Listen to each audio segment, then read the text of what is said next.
essa série Palestras Ilustradas, nós promovemos já há 6 anos, né? Desde 2016.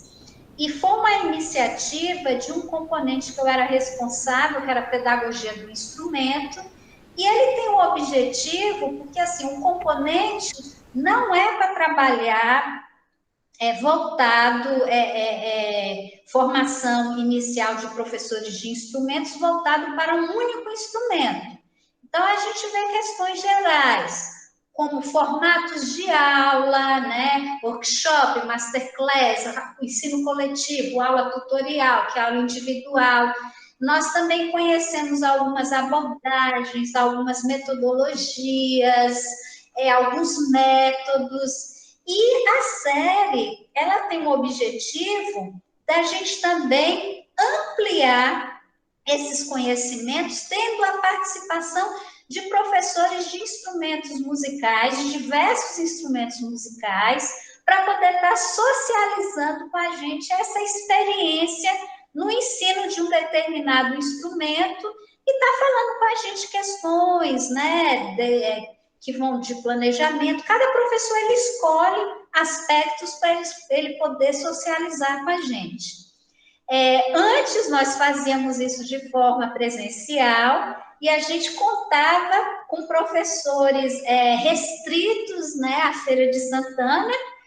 E uma das vantagens do ensino remoto, dessa atividade virtual, é da gente ampliar, a gente ter participantes como hoje, participantes lá do Ceará, de Sobral, da Universidade Federal do Ceará, do campus de Sobral. E o Marco, eu mandei, encaminhei para vocês no e-mail com o link dessa sala, um breve currículo. E mesmo breve, é muita coisa, então todo mundo teve acesso à formação, à biografia do Marco, e ele se destaca já há muito tempo aqui na educação musical brasileira, não só na pesquisa, mas no ensino, também na extensão, relacionado a instrumentos, ao ensino de instrumentos de sopro, né, a instrumentos de bandas.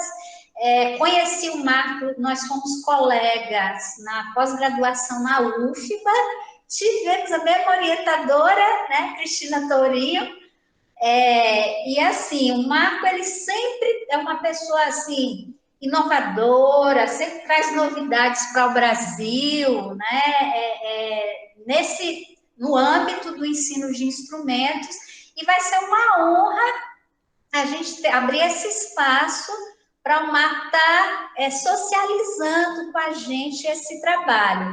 Eu aproveito depois, Marco, o momento que você achar oportuno, você também pode estar fazendo um convite e falando também sobre o seu grupo de pesquisa, que também é muito atuante na área, alguns projetos que vocês têm lá no campus de Sobral, na UFC, e é isso, agora o espaço é seu, fico muito à vontade. A intenção é da gente estar concluindo essa atividade por volta do meio-dia, mas também extrapolar alguma coisa, algum tempo, fica à vontade.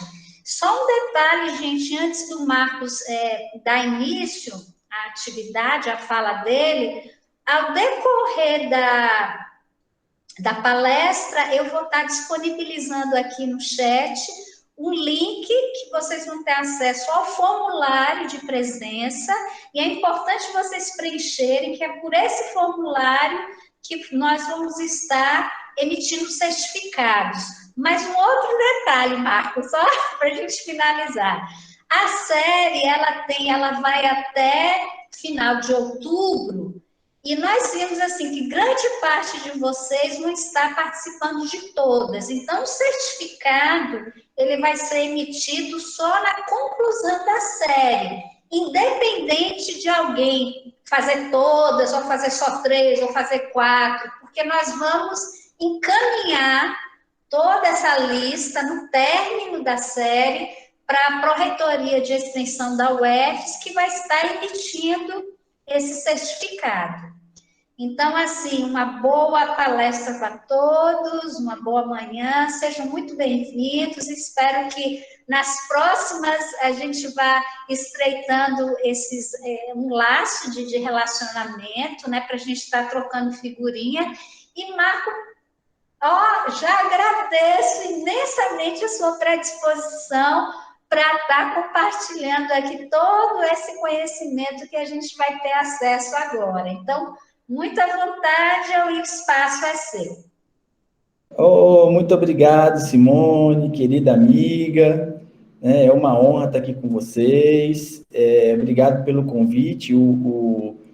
É um evento, quando eu vi, caramba, já é a 6ª edição. Poxa, mas que evento legal, gente, que falta isso para a gente, né? Discutir sobre pedagogia do instrumento, didática do instrumento. A gente ainda trabalha muito pouco com isso, né? Normalmente a gente não tem isso, né? Nos cursos de licenciatura, né? São poucos que fazem, né? Então é muito interessante isso que você faz, né? Esse projeto bem legal aí. E é um prazer voltar na Bahia, né? Mesmo longe, né? Eu tenho muito carinho, né? Pela Bahia, né? Que me acolheu aí, né? No ano de 2010, eu passei o ano aí, né? Fazendo pós-graduação, né? Como a Simone comentou, e fui recebido de braços abertos, né? Então, deixei queridos amigos, muitos deles aí professores, né? De vocês aí também, né? Não só a Simone, como a Thaís, o Bruno Westermann. Eu morei 1 ano com o Bruno, né? Então nós somos amigos, já veio aqui em casa, a gente se encontra sempre que possível, né? E hoje eu trabalho também com um outro baiano que foi professor de vocês, que é o professor Álvaro Lemos, né? O Zezinho, né? Tive a honra já de ter peças escritas pelo Zezinho para mim, né? Ele fez peças para orquestra, talvez eu até mostre algumas aqui. Então, a Bahia, a formação que eu tive na Bahia está muito dentro de mim, né? Realmente, os professores que eu conheci, né? Como a professora Cristina Torinho, que foi a nossa orientadora, mas também outros professores, como Joel Barbosa, né? Que foi quem me mostrou esse caminho sobre as bandas, né? E tem outras, né? Se eu ficar aqui falando dos professores, eu vou ficar aqui a minha palestra toda, né? A Diana Santiago, a Alda Oliveira, eita, são ícones que eu fiz disciplinas, que eu trabalhei na pós-graduação, né? E continuo trabalhando, né? Então, eu mesmo estou na comissão agora com a professora Diana Santiago, a gente está trabalhando junto na CAPES, né? A Cristina Tourinho, a gente se encontra sempre, né? E uma das coisas que eu vi aí na Bahia que me motivou muito é continuar, né, tocando, porque os professores tocam, são ícones da educação musical, como a professora Cristina Tourinho, né, Simone? E dá aula de violão, e toca, faz concertos, né? Tive o prazer de fazer um recital com a Cristina no Canadá, olha só, né? Poxa, e quantas vezes eu vi palestra da professora Alda, peraí, tem um piano aqui, ia lá, sentava no piano e tocava pra gente, né? Compõe.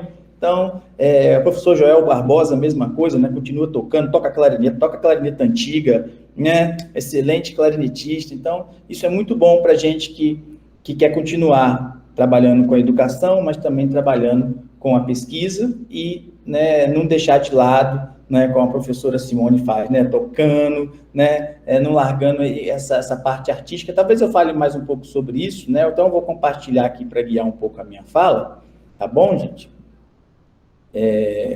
Senão eu me perco. Né? Eu queria agradecer a presença de todos, a sala está cheia, inclusive de estudantes aqui do Ceará. Não sei o que eles estão fazendo aqui, porque já me vem todo dia, mas não, né?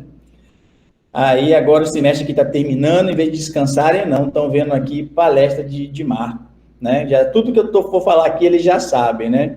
Queria ressaltar, inclusive, um dos colegas que está aqui, que é o Rian Rafaelo, que faz aniversário hoje, né? Em vez de estar comemorando o aniversário, está aqui, né? É mestrando, me orientando de mestrado, e meu colega da orquestra também, grande músico, arranjador, né? Foi nosso professor substituto. Parabéns, Rian, né?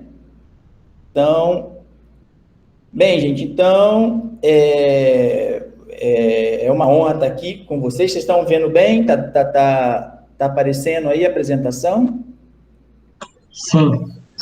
Tá, então, Sim, Marco. é uma honra, Okay. né? Como eu falei, né? Tá aí nesse evento organizado aí pela professora Simone, né? E ele vai ser aí, vão ter outras personalidades que eu gosto muito, né? Que eu aprecio muito o trabalho, a Thaís, o Aurélio, que trabalha com bandas também, né? O Ernesto Hartmann, poxa, ele é um compositor de primeira. Tive a oportunidade de conhecê-lo também no Canadá, viu? E a gente está trabalhando junto também, agora na CAPES, né?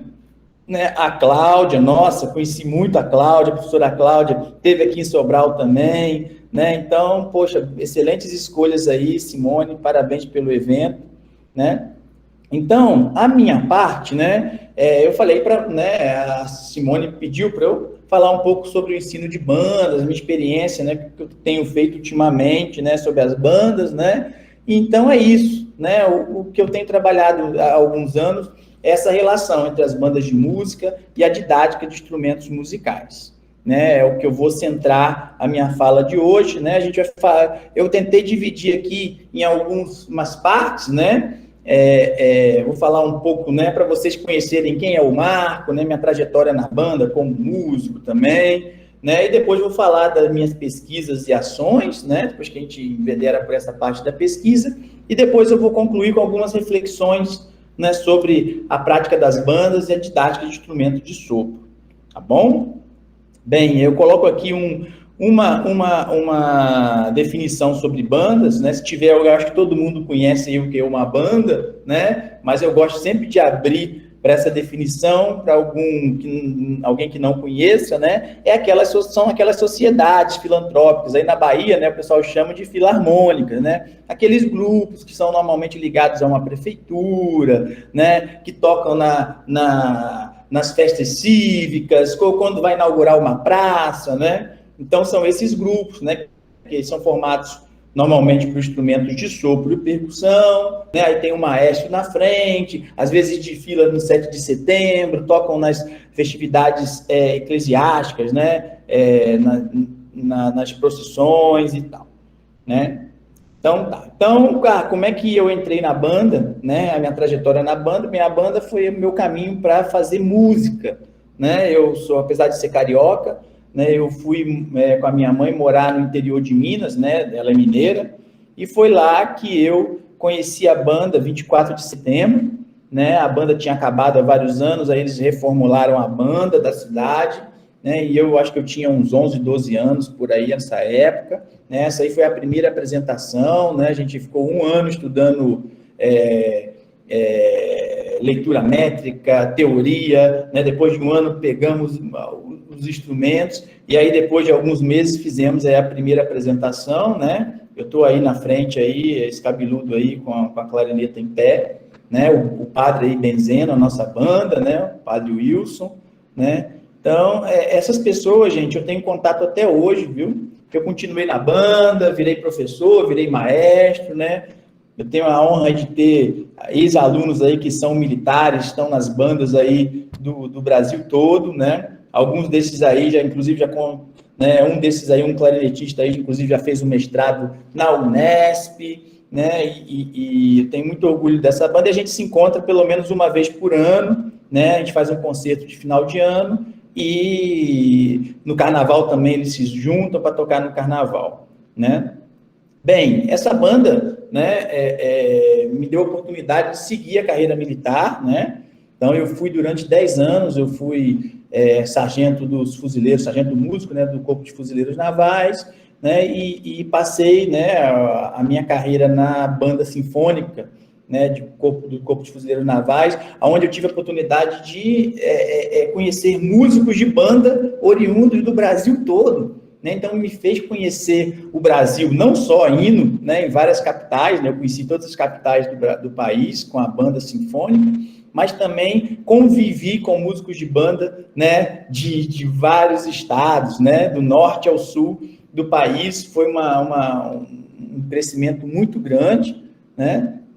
Então, essa aí eu acho que foi uma das minhas últimas apresentações, inclusive eu coloquei aqui, isso aí no Teatro Castro Alves, né, na Bahia, tá? Inclusive, muitos de colegas aí estavam me assistindo, né? Isso foi em 2007, eu já conhecia o Joel Barbosa, já conhecia a professora Cristina Torinho, e eles estavam aí me assistindo por essa ocasião aí, né, desse concerto, tá?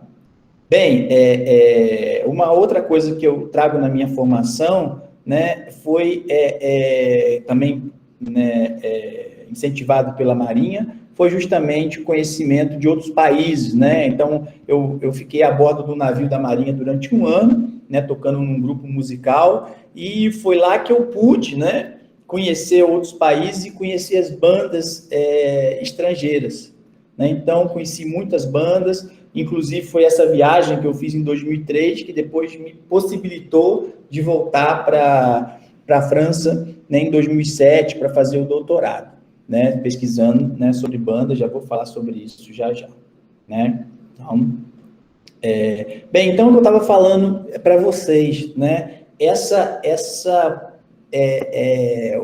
uma coisa que me chamou muita atenção, né, quando eu vim para cá, para o Ceará, o projeto pedagógico do curso dizia, né, que a gente ia formar artista educador, né? Então, isso era uma coisa que eu sempre quis fazer, né? Eu entrei na faculdade, comecei a aprender música para ser artista, né? Depois enveredei para educação musical, né? E depois para pesquisa, mas o artista nunca saiu de mim, né? Então, vou mostrar para vocês, né, o artista que eu sou hoje, né? Eu acho que é muito importante para a gente falar de didática do instrumento, né? Para falar sobre isso, vocês terem uma noção, né, da onde eu estou falando, né? Porque vocês olham o currículo, vocês veem as publicações, você vê o cargo que ocupa, mas muitas vezes não vê o que a gente toca, né? Então,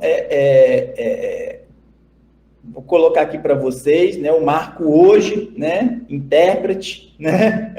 O que ele faz hoje, né, depois de tantos anos, algumas coisas aí.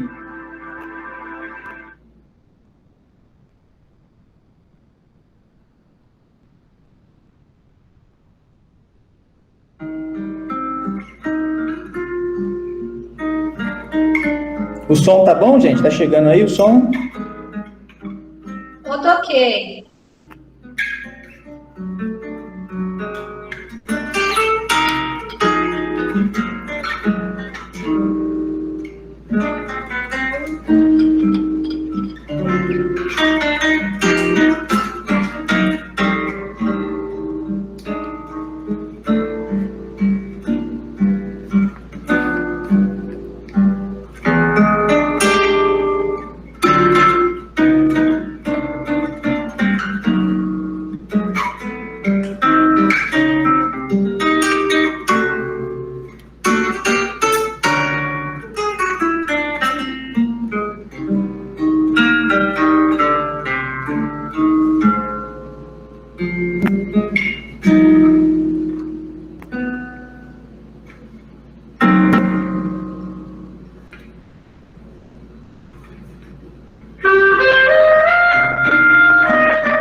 Bem, esse que está me acompanhando no piano é o professor Marcos Aristide, né? Nome artístico Marcos Bela, né? Ele fez o pós-doutorado aqui comigo, né? Ficou 2 anos aqui em Sobral, ele fez o doutorado na Suíça, os estudos todos dele na Suíça, e passou aqui 2 anos fazendo pesquisa, mas é isso, a gente não deixou de tocar juntos, né? Essa prática continuou, né?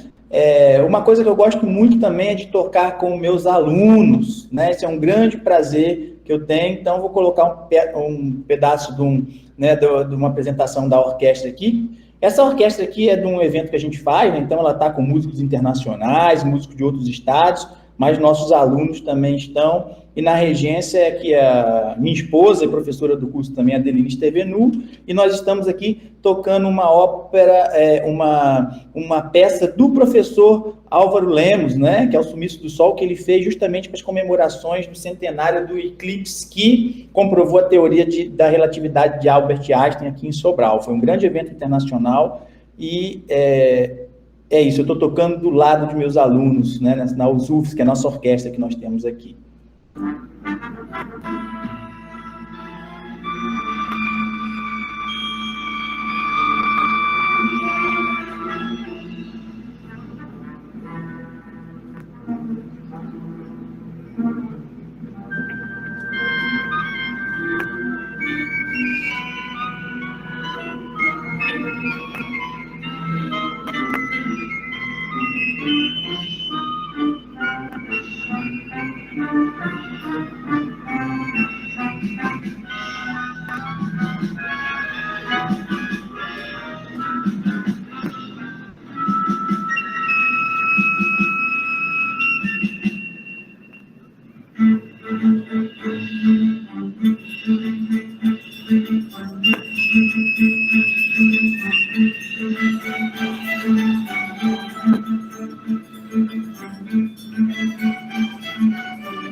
Então, nessa orquestra aí, gente, então tem alunos de graduação, alunos de mestrado, de doutorado, alunos que vieram fazer, né, de doutorado no Canadá, que vieram para cá, né, também fazer estágio, estão presentes aqui, fora os outros países que vieram para tocar. Mas a pesquisa, né, e o ensino estão dentro dessa prática artística, né?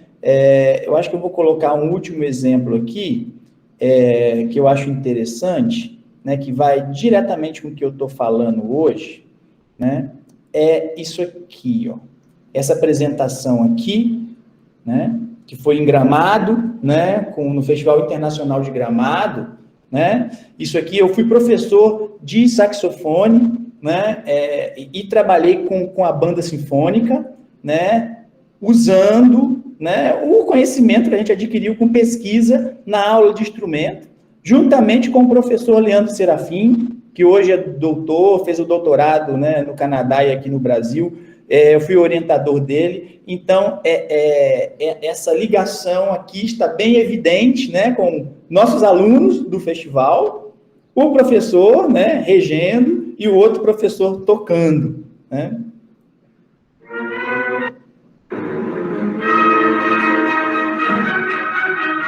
Na banda sinfônica do festival, né?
Bem, gente, desculpa aí fazer vocês ouvirem um pouco disso, mas é só para vocês terem ideia de quem está falando aqui. Então, né? Então, é um músico, né? Gosto de tocar, não quero parar de tocar, mas eu tento fazer essa ligação entre minha prática de ensino e minha prática de pesquisa, né?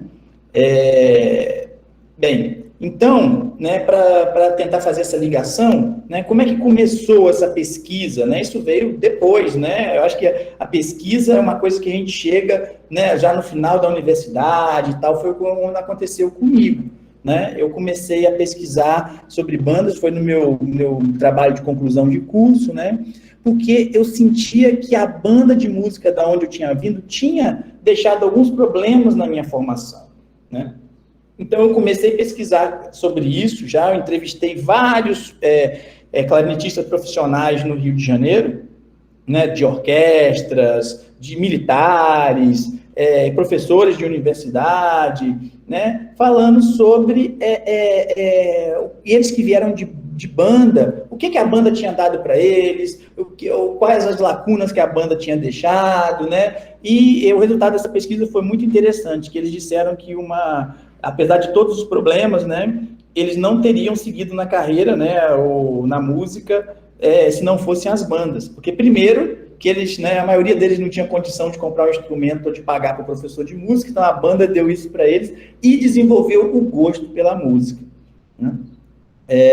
Depois, né, acabei fazendo mestrado, né, e eu queria mudar um pouco, né, fazer diferente, né, o ensino da banda, tal. Aí que eu tive contato com o professor Joel Barbosa, com o método dele, a experiência que ele trouxe dos Estados Unidos, né, então eu fiz uma aplicação científica do método dele naquela banda que eu iniciei, na banda 24 de setembro, lá em Mar de Espanha, né, e fiz uma pesquisa científica, né, aplicando o método do professor Joel, né. E depois, né, aí sim, a gente começa a virar pesquisador, né, começa a publicar, começa a participar de eventos nacionais e internacionais, né, e, né, uma coisa muito importante que foi ter ido para a França, né, para pesquisar as bandas de música na França, né, dentro da Confederação Musical da França, lá elas estão todas reunidas, né, dentro dessa grande confederação. Então, eu fui ver como é que como é que foi feito esse desenvolvimento na França, né, e fazer um paralelo com o Brasil, né? Então, isso me permitiu, né, em 3 anos e pouco de doutorado, né, ter contato com outros professores, outro tipo de bibliografia e outras referências que contribuíram muito para o pesquisador que eu sou hoje, né? Uma das coisas que eu desenvolvi nessa época lá, né, inclusive está publicada num livro que foi publicado na França, né, um capítulo de livro, que é justamente, eu conheci, né, justamente a teoria social cognitiva de Albert Einstein, né? Então, eu trabalhei durante o doutorado e depois do doutorado também com um dos construtos dele, que é a eficácia, né, chamado de autoeficácia, que é a tradução, né? E aí, né, depois de outros artigos, eu chego, né, na Universidade Federal do Ceará, e aí a gente começa a virar o pesquisador profissional, né? Então, aí você começa a receber, né, o salário para você ensinar, né, mas também pesquisar, né? Então, isso foi muito interessante, né? Então, eu dei muita sorte de vir aqui para o Ceará, que nós temos uma fundação, né, de apoio à pesquisa muito boa, que incentiva muito os pesquisadores, né? Então, eu acabei virando o primeiro bolsista de produtividade, né, da área de artes aqui do Estado, né, financiado por essa fundação, né? Hoje em dia, nós temos 2, né? Inclusive, a outra, a professora Adeline, também né, financiada agora pela FUNCAP. Então, nós somos os 2 de artes aqui no Estado e os 2 de Sobral do curso de música, né? É legal isso, né? Mas, então, essa indução causada pela fundação, né? E também pela minha entrada nos programas de pós-graduação, né, hoje eu atuo em 2 programas, né, um mestrado profissional em artes, o Prof. Artes, e o programa de pós-graduação em educação, que nós temos um eixo lá que é ensino de música. Então, isso também fomenta, né, porque muito dessa produção bibliográfica que vocês estão vendo aqui, ela é feita com os orientandos, né? Então, isso é muito importante, né? Então, essa indução pelos programas de pós-graduação, né? E nesses 10 anos, né, alguma das produções que a gente fez aí da formação de recursos humanos, né, como vocês viram eu tocando com um pós-doutor que veio para cá fazer pós-doutorado comigo, depois vocês viram eu tocando com outro doutor, né, já teve 2 doutores que passaram pela minha orientação, 10 mestres, 9 trabalhos de conclusão de curso, e uma coisa que eu acho muito interessante são os bolsistas de iniciação científica, né, porque eles começam a fazer pesquisa com a gente, contribuem muito, né, com a pesquisa, e muitos deles nem ficam aqui, né, eu tenho bolsistas de iniciação científica que hoje estão fazendo mestrado, né, em outros estados, como na Paraíba, ou no Rio Grande do Norte, então isso é muito legal para a gente, né, e fora, né, os graduandos, né, que passaram pelas práticas de sopro, que muitos deles viraram mestre de banda, né, aqui no estado, então isso é muito, muito legal, né, esse contato, né? Bem, indo para a parte da produção, né, uma coisa interessante que foi trabalhar, né, foi justamente começar a trabalhar a pesquisa, tentando desenvolver alguns conceitos, né, nas bandas, né? Então, um trabalho que eu acho muito legal foi um trabalho de 2016 que uma orientanda minha, como professora do Colégio Militar do Corpo de Bombeiros do Ceará, né, ela verificou a autoeficácia, né, esse sentimento de autoeficácia, não vou explicar aqui agora, que é um construto complicado, mas é o empenho, né, que os estudantes tinham na parte acadêmica, causadas pela banda de música. Então, os estudantes que entraram na banda de música tiveram rendimento acadêmico nas outras disciplinas, né, maior do que aqueles que não tocavam na banda. Então, foi muito interessante essa pesquisa, né, que comprova, né, de certa forma, né, o papel da banda de música no processo, né? E outros projetos também que a gente pôde desenvolver aqui, né, com financiamento fora da UFC, né? Então, eu estava fazendo umas contas aqui, né, R$1,5 milhão de reais que esses projetos conseguiram, né, alcançar. Então, a gente conseguiu levar estudantes para fora do país, para intercâmbio, né, conseguimos fazer extensões pagas os custos da extensão paga pelo Ministério da Cultura, né, fora o ACAP, CNPq, que são instituições de pesquisa que vocês já conhecem, né, e também a proximidade que a gente tem com a Prefeitura de Sobral, com a Federação Internacional de Orquestras de Jovens e Orquestrias, né, e com o governo do Canadá, que já financiou vários de nossos estudantes em estágio lá, né. Bem, uma pesquisa que foi induzida aqui há alguns anos foi justamente o mapeamento das bandas aqui no Nordeste do estado, né, a macro-região onde eu estou sediado aqui. Então, a gente conseguiu, né, verificar, né, o perfil das bandas, que elas têm perfis diferentes, né, para cada estado, cada região. Então, essa pesquisa foi muito interessante, né? A gente identificou aqui muito forte a questão do patriarcado, né? Poucas mulheres nas bandas, nenhuma maestrina, fora dos conceitos pedagógicos, né, que precisavam ser aprimorados, né? Então, eu acho que isso é uma ação muito importante que nós devemos fazer quando a gente, né, quer continuar, né, trabalhar com as bandas e tal, é saber como é que são as bandas na sua região. Então, esse mapeamento foi muito importante. A gente foi, né, nas cidades, os bolsistas, né, ver as bandas, entrevistar os maestros, os secretários de cultura. Então, isso deu um panorama das bandas aqui da região, né?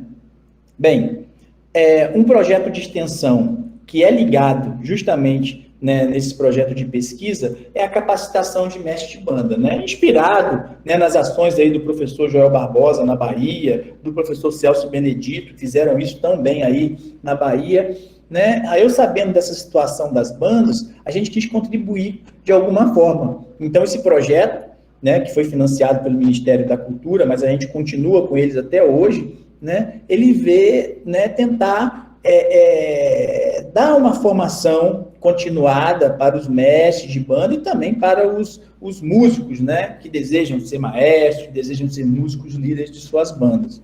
Então, a gente trabalhou com muitos maestros. Então, hoje posso falar que eu conheço aqui todos os maestros aqui da região. Nós passávamos muitos sábados juntos, né, durante essa ação de extensão, né, que vai se renovando, né? Cada ano a gente faz uma ação. Esse ano a gente não fez, nem o ano que vem. Depois eu explico por quê. Mas é uma ação que foi muito importante e que produziu muito material, e foi um prazer muito tocar com eles, né? Então, eu acho que eu tenho aqui um vídeo da gente tocando, né? Eu vou mostrar para vocês, né? Nós temos um blog, né? E um canal no YouTube, né? Dessa capacitação, né? E aonde o pessoal troca informações e tal. Deixa eu ver aqui um vídeo desses aqui, né? Nós tivemos a gente faz várias apresentações, faz parte, né? Colocar um pedacinho para vocês. Isso aqui é no teatro aqui de Sobral, viu?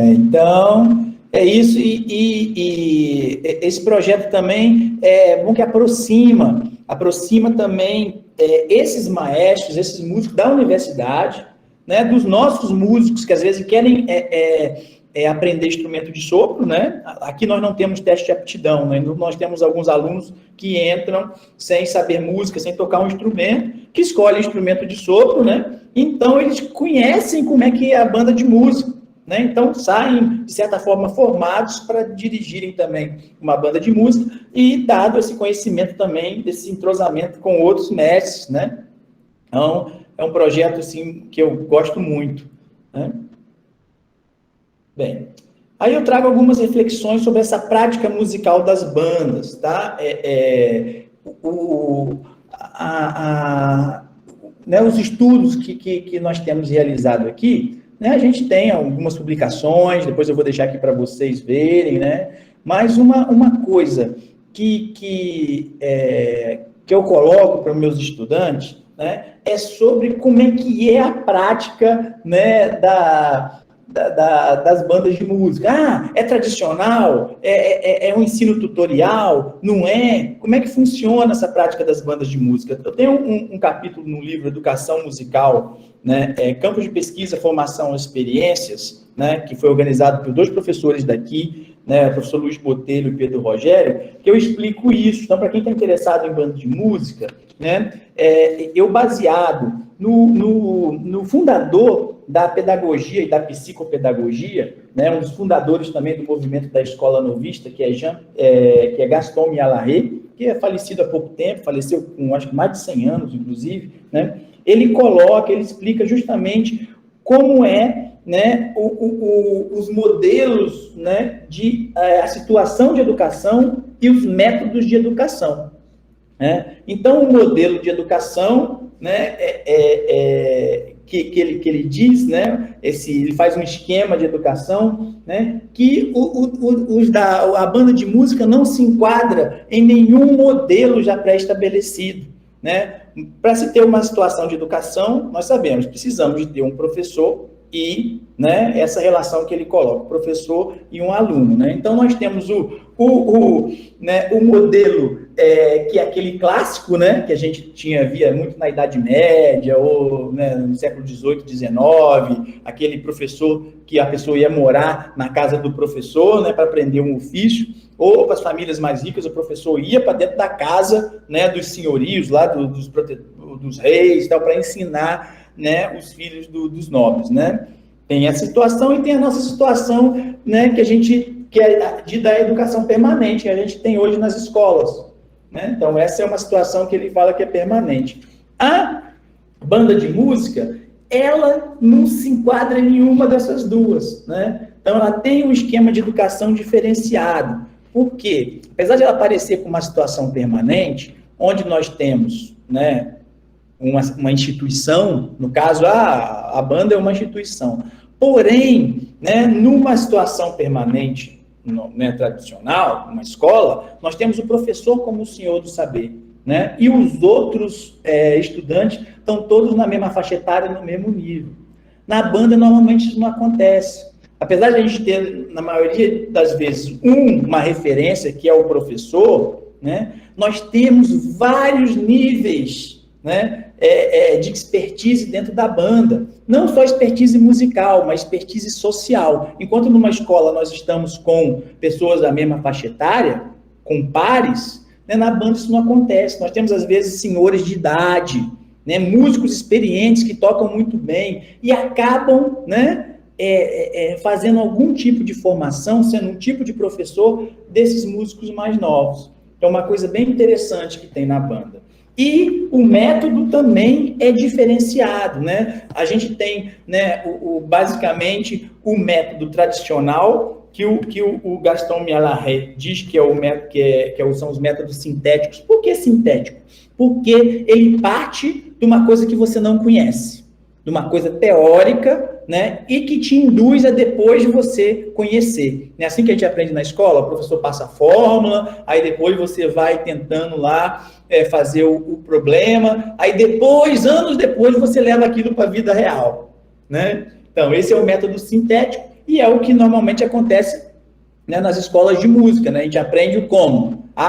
Vamos aprender teoria, até chegar o momento que você pega o instrumento e depois continua, né, tendo aula de instrumento com o professor, né? Nas bandas acontecem os dois casos. Normalmente você começa, né, algumas bandas hoje ainda bem que estão mudando, mas começam com essa parte sintética, que é esse modelo de partitura e tal, e depois passam para o instrumento, que aí vão passar para essa parte analítica sintética, que você começa depois, né? Na banda, o que acontece? Você, às vezes, tem acesso, a maioria das vezes, você tem acesso ao instrumento, você leva o instrumento para casa e ali você começa a descobrir o instrumento, né, por você mesmo, né? Através da prática, através do erro e o acerto, mas também tem a parte, né, de instrução com o maestro, com os professores ou com os músicos um pouco mais avançados do que você.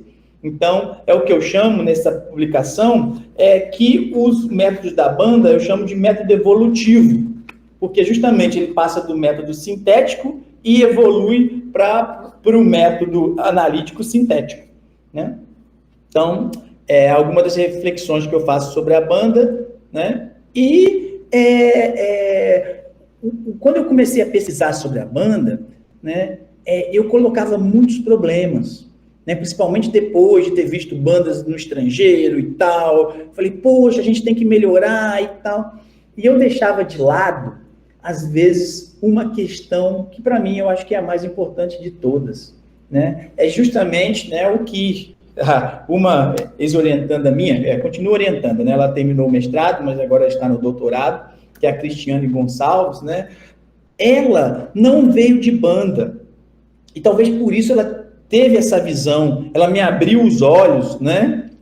Tá vendo? Quando o aluno ensina o professor, né? Através do trabalho dela, ela me abriu os olhos, porque ela já era musicista, ela tocava na noite, cantava, tocava guitarra, violão, e ela foi para a banda porque ela queria fazer o vestibular para entrar na universidade e tinha o teste de aptidão, e ela não sabia, né, partitura, solfejo, essas coisas. Então, ela se matriculou na banda para ter essa parte de teoria. E aí ela, meu Deus, mas que ambiente legal para se aprender.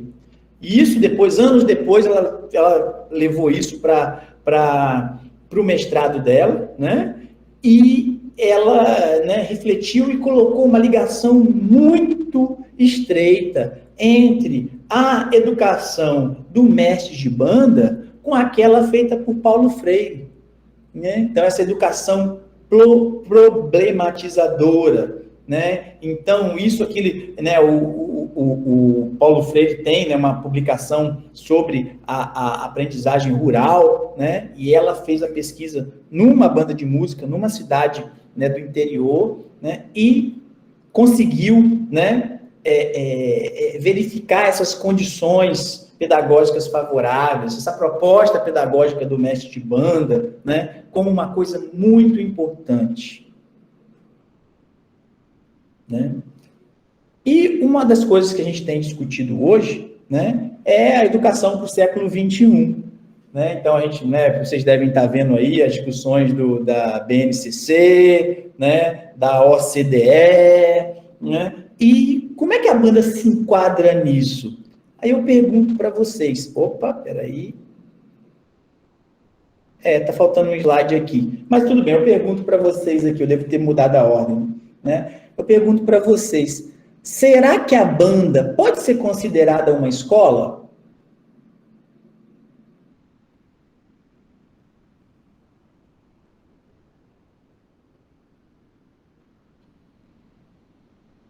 Né, nós temos autores aí, inclusive eu, né, cito esses autores nos meus trabalhos, né, como o professor Ricardo Takuchian, próprio Villa-Lobos. As bandas de música são o conservatório do povo, né? Ou as bandas de música são a escola de música do povo. O que vocês acham sobre isso? Alguém pode dar alguma opinião? Quando eu termino meu café.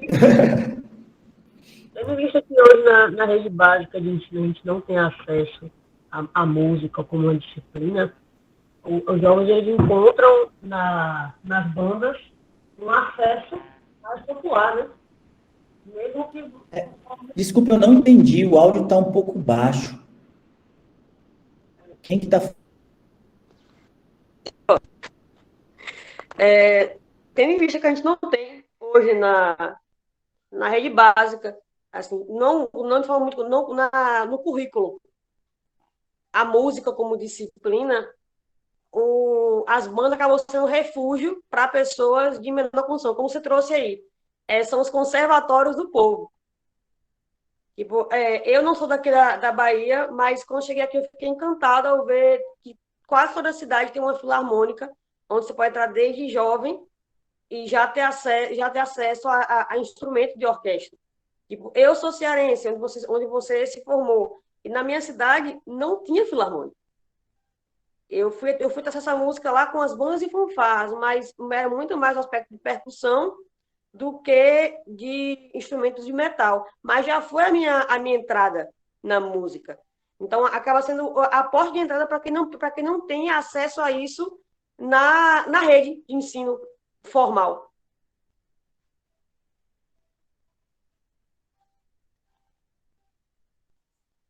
Parece que o Marco caiu a conexão. Mas vamos aguardar aqui, que ele deve estar retornando. Mas, enquanto isso, se algumas pessoas... retornou. Eu mudei a rede aqui, uma das redes, por isso que a gente tem duas redes, né? Uma da rede aqui, quem tem duas não tem nenhuma, então... Não. Mas você conseguiu pegar a fala do Francisco toda? Olha, pelo que eu entendi, ele disse que ele acha que, sim, as bandas são o conservatório do povo, funcionam como escola, né? Então, Francisco, eu também pensava isso, né? Hoje eu não acho mais. E ainda bem, Francisco, e ainda bem. Olha, como escola, quer ver como escola? as escolas, você mesmo falou, né? Ah, não tem música, e quando tem música, como é a música na escola? Na maioria dos relatos que eu tenho, principalmente que eu dou aula no mestrado profissional, de professores de música da escola básica, né? Eles vêm com uns relatos horríveis, né? Uma aula, 50 crianças, uma aula de 50 minutos, não tem sala de música, não tem instrumento, né? A escola não é uma escola de música, infelizmente ainda não é. Então, a gente chamar a banda de escola, né? É um pecado para a própria banda, eu acho isso hoje. Que a banda, ela é a banda. Ela, sim, ela não faz só o trabalho de ensinar música, muito mais. Ela faz o trabalho artístico, ela é uma entidade que faz música e que também é escola. Ela é muito maior do que a nossa escola. Ela tem o espaço para música, ela tem os instrumentos, ela tem o período o período dela, a organização dela é para a música. A organização da escola não é para a música. A organização da escola é para os conteúdos que não são da arte. Que tem o quê? Eles têm uma outra maneira de se fazer, né? Ah, matemática eu ensino 50 minutos, português eu ensino 50 minutos. Se você vai para a educação física, como a arte, como a música, não pode ser feito em 50 minutos. Você vai num treino de futebol, como é que é o treino? Ah, tem o aquecimento, tem o quê? Tem a musculação, não é? Depois da musculação você faz massagem, depois da massagem você vai jogar. Tem o treino, tá vendo? A estrutura é outra. E é essa outra estrutura que nós precisamos para as artes e para a música também. Então não pode ter um ensaio de 50 minutos, né? Com pessoas, né? Tem que ser diferente. A escola tem que mudar, né? A escola para a gente não serve ainda. A escola tem que se adaptar.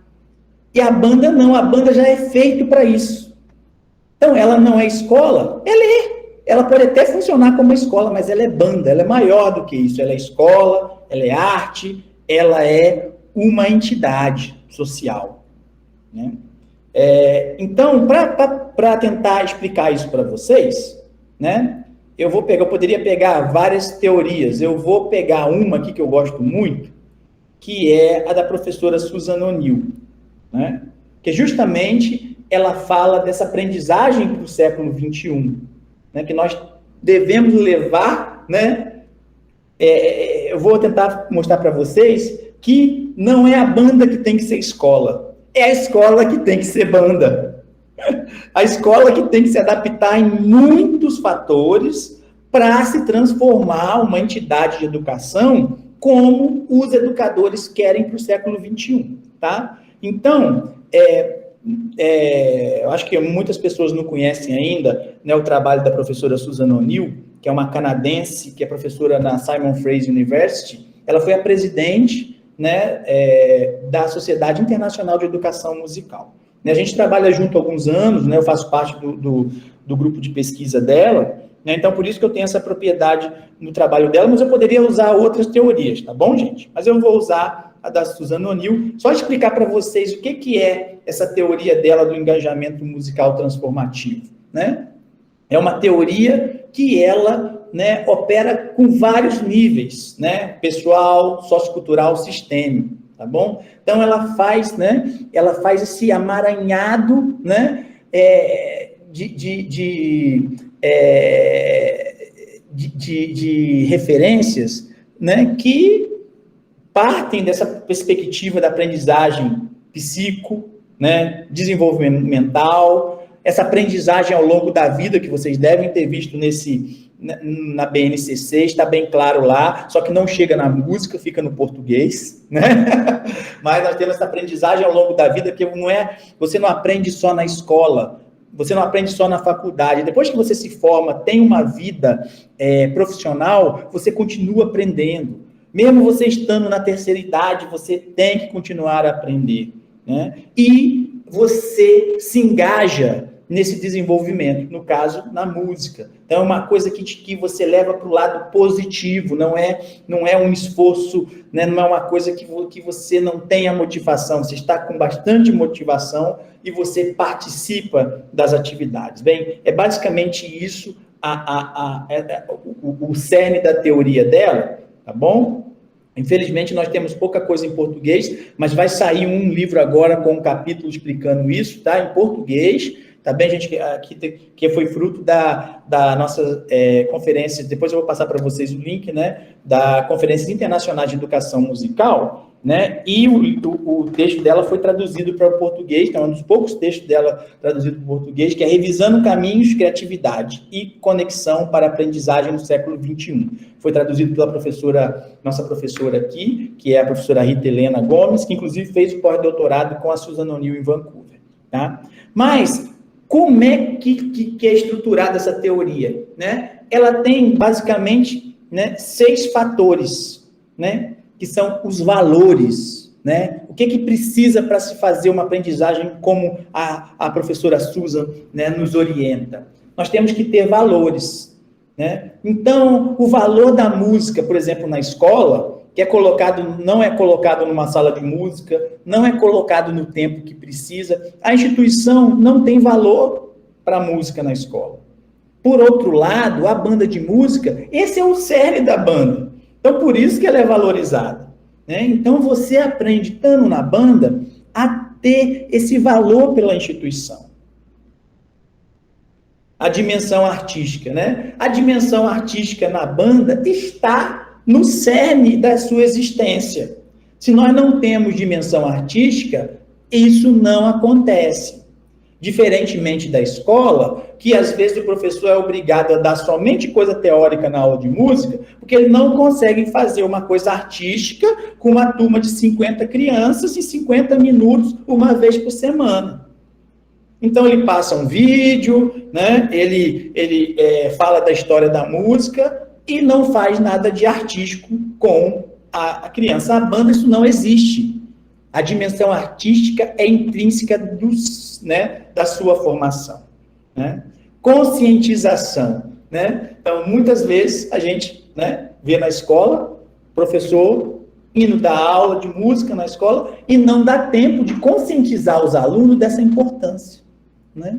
Na banda, o maestro não precisa falar, né? O integrante da banda, ele vê por si só, ele se conscientiza da importância da banda, né, para a cidade, para os membros dela, para a importância da banda para ele mesmo. Então, essa conscientização é muito clara na banda. Apoio social, né?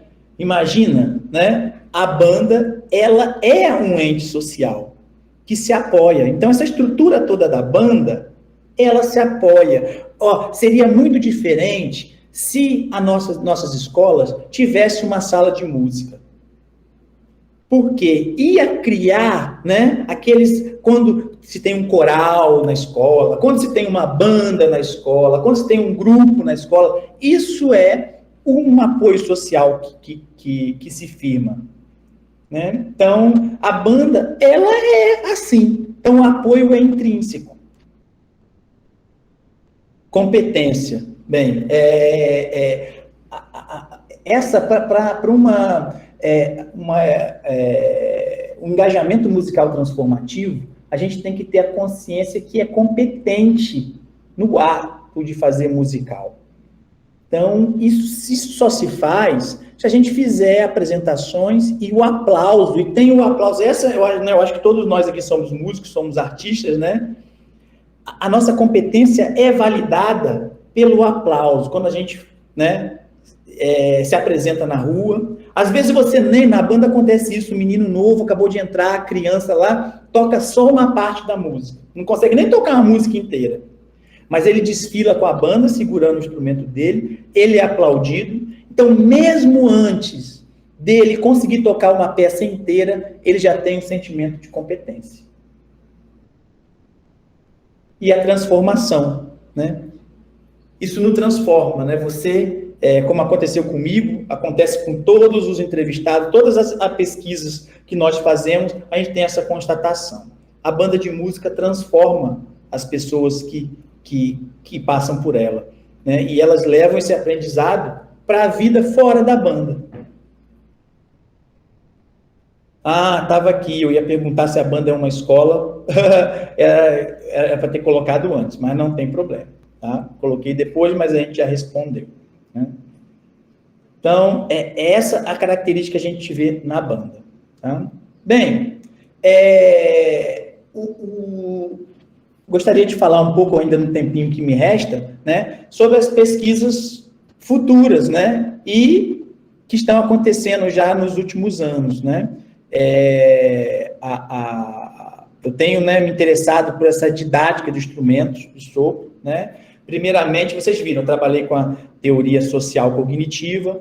Agora, há alguns anos, eu voltei para a teoria cognitiva, né, que eu vou falar agora, né, que esses processos de aprendizagem, ensino e aprendizagem, voltada mais para fechadas no indivíduo, né, então é mais cognitiva do que sociocognitiva, né? Então, nessa perspectiva, né, eu estou trabalhando com uma teoria que é chamada da metacognição, né? Então, ela foi desenvolvida há alguns anos aí nas aulas da pós-graduação, que é uma disciplina que eu ministro, né, de didática de instrumentos musicais, inclusive que eu trabalho com essa disciplina também como professor convidado na Universidade Laval, né, no Quebec, no Canadá, onde eu aprendi muito com um professor de lá, que criou um mestrado em didática instrumental, que chama Francisco B. Nós já trabalhamos juntos há alguns anos, inclusive ele já esteve na Bahia aí comigo, né? Então, explicando um pouco da metacognição, né? Não é nada novo, viu, gente? Talvez quem não conheça esse nome, não é novo, mas o nome às vezes assusta. Mas é justamente, né, o Paulo Freire, por exemplo, sem citar a metacognição, ele já falava sobre a metacognição, né, que não é transferir conhecimento, e sim criar possibilidades para a sua produção e sua construção, né? Então, olha só, quem ensina, aprende a ensinar, e quem aprende, ensina ao aprender, né? Então, da onde que vem essa metacognição? É justamente o prefixo meta, né, que é alguma coisa superior, com a cognição, que a cognição é o nosso pensamento humano, né, se reflete, né, nas nossas funções do cérebro, né, as funções cognitivas. Né? Então... Marco, um instante, é intenção mesmo, você parou de compartilhar os slides, né? Parei, desculpe. Não é intencional, não. Então, é porque eu caí, depois eu não coloquei de novo. Desculpe. Tá, eu pensei que... Mas eu acho que está dando para entender o que eu estou falando sem os slides, né? Deu para entender? Sim. Mas eu acho que com slide é melhor, eu acho que dá mais um guia, né? Então, eu estou falando da metacognição, né, gente? Vê se apareceu aí o slide da metacognição. Sim, metacognição, apareceu. Isso. Então, gente, a maior simplificação da metacognição, né, utilizado pelos autores estrangeiros, é thinking about thinking, ou, né, pensar sobre o pensamento, seria, né, uma das traduções possíveis. Então é isso, a gente refletir sobre nosso pensamento, refletir sobre a nossa aprendizagem, tá bom? Então, só para vocês terem uma ideia, né, aqui são as correntes da aprendizagem, tá? A metacognição tá aqui, ó, entre né, ela sai do construtivismo, pega aqui mais no cognitivismo, mas ela tem uma proximidade com o social cognitivo também, tá bom? Os principais autores da metacognição, né, quem começou foi John Flavel, né, mas depois ela se desenvolveu muito com Gagné e com Lafortune, e colaboradores, e também com Tardif, eu acho que vocês já ouviram falar, né, de Maurice Tardif, né, no Canadá, tá? Então é isso, uma definição mais atual, que é de uma professora, Bernadette Noel, que é da uma professora belga, ela coloca que a metacognição é um processo mental, é um objeto, o objeto, esse podendo ser uma atividade cognitiva ou um conjunto de atividades cognitivas, que o sujeito acabou de efetuar ou está efetuando, ou mesmo um produto mental dessas atividades. Então, é isso, é um produto mental, tá, gente? Então, eu coloco aqui esse quadro aqui, que foi adaptado por duas pesquisadoras canadenses, né, Butler e Cartier, né, a metacognição, né, não sei se vocês já ouviram falar da aprendizagem autorregulada. A aprendizagem autorregulada, né, é do construto da social cognitiva, né, de Bandura, e foi desenvolvida principalmente pelo autor, esqueci o nome dele, mas tudo bem. E ela também trabalha sobre essas reflexões, autorreflexões sobre a aprendizagem. Só que ela trabalha num contexto mais amplo, que pega a história, pega a cultura, pega o social e o comunitário. A metacognição, ela vai estar aqui dentro. Ela vai trabalhar somente, né? Que somente já é muita coisa, né? Ela vai trabalhar somente na operação mental do indivíduo. Algumas referências mais atuais até colocam alguma coisa social, mas muito pouco, tá bom? Então, né, a gente estuda, né, esses componentes da metacognição, que são os conhecimentos metacognitivos, que são os conhecimentos sobre o que eu tenho sobre mim, sobre a pessoa, sobre as tarefas, e a gestão dos processos mentais. São aqueles conhecimentos que eu tenho, como eu me organizo, como eu me avalio, né? E pesquisadores como a Susan Hallam dizem que os músicos considerados experts, eles têm essa metacognição bem desenvolvida, ao contrário dos músicos, né, iniciantes. Então, alguma característica, né, que nós temos desses músicos experts, né, é que a gente conhece, né, eu me coloco como expert, né, como professor, né, eu acho que todos aqui também são experts, né, no instrumento. A gente conhece nossas forças e fraquezas, né? A gente conhece o que é a natureza do desafio, né? Quando a gente estudou o método, já sabe que aquela passagem é difícil quando você abre uma partitura e vê, opa, isso aqui é difícil de fazer, né? Então a gente conhece os desafios, né? A gente conhece o quê? As estratégias que nós usamos para atingir algumas necessidades específicas. Poxa, peraí, isso aqui é uma nota muito longa, eu vou ter que treinar, ou isso aqui eu vou ter que usar uma palheta mais branda, né? Ou isso aqui eu vou ter que pegar o arco, vou ter que usar o arco perto do cavalete, né? E a gente sabe orientar o nosso trabalho em função desse objetivo, ou seja, olha, eu vou precisar de 1 hora para estudar esse compasso aqui, porque senão não vai sair. Então, essas são as características desse músico expert. Então, isso é metacognição. Tá? Então, o que eu tenho me interessado, né, nesses últimos anos, é qual o papel do professor nesse desenvolvimento, né? Eu acho, baseado em estudos de Lafortune, do B, né, que o desenvolvimento metacognitivo, por se passar de um processo de internalização, né, que a gente pode fomentar nisso antes, no estudante. Não esperar ele chegar a ser um expert depois de tanto tempo, como aconteceu com a gente. A gente pode fomentar isso logo desde os primeiros dias de aula. Então, isso a gente vem trabalhando na nossa disciplina de sopro, no nosso projeto de pesquisa com nossos estudantes, né? Transformando os professores num guia experiente sobre a metacognição. Tá? Então, algumas produções sobre metacognição que já estão publicadas, se vocês quiserem depois, né, mais sobre isso, né, nós temos aí, né, alguns artigos que estão aqui, né, nós temos nós fizemos no último encontro da ABEM, né, no ano passado, um simpósio também, onde eu trabalhei com a professora Adeline e com outros orientandos, né, de mestrado, de doutorado, de trabalho de conclusão de curso. Nós fizemos um simpósio explicando as pesquisas sobre metacognição e nós temos a tese fresquinha aí, que foi a tese do professor Leandro Libade Serafim, que é professor aqui também da UFC, né, que defendeu a tese em cotutela de tese com o Canadá, justamente sobre estratégias metacognitivas. Está em português ainda. Tá? E para falar aqui dos próximos passos, né, gente? Então, agora que a gente se apropriou um pouco da metacognição, a gente quer ir um pouco mais longe. Então, por isso que os projetos estão se encerrando esse ano, os projetos de extensão e tal, porque ano que vem, né, eu não vou estar aqui.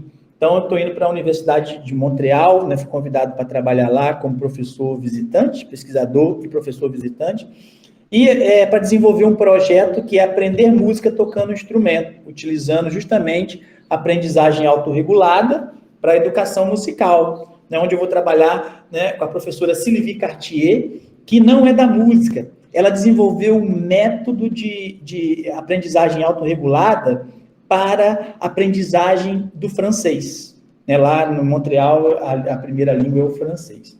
Então, a gente está trabalhando já há um ano que a gente trabalha junto, justamente para fazer uma transposição do método dela para a aprendizagem da música, né? Então, vai ser na Universidade de Montreal, e quem trabalha no grupo de pesquisa dela, como eu já falei, é o Maurice Tardif, como acho que é conhecido de vocês. Então, gente, agora eu fico aberto a questões, né? Só para falar um pouco do nosso trabalho aqui, né? E muito obrigado. Aqui vocês têm o nosso site do grupo de pesquisa, que vocês vão poder acessar, ver o nosso projeto de pesquisa. Esse site aqui da CIEMS, o WordPress, publicações, vocês vão encontrar todos os nossos livros em PDF, inclusive esse que eu falei para vocês que vai sair daqui a pouco, né? Vai estar lá, vocês podem baixar gratuitamente, né?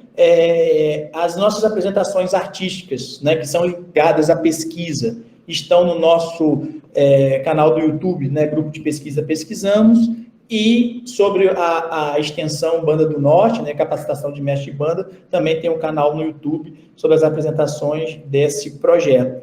Então, muito obrigado pela atenção de vocês, professora Simone, espero que eu tenha sido claro, mas eu fico aqui para dirimir quaisquer dúvidas.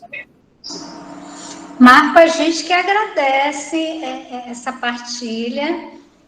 Antes, por enquanto, não tem nenhuma questão aqui no chat, mas anteriormente o Paulo Roberto e o Daniel, eles queriam depois ver se era possível você compartilhar o link das apresentações que você foi mostrando, né?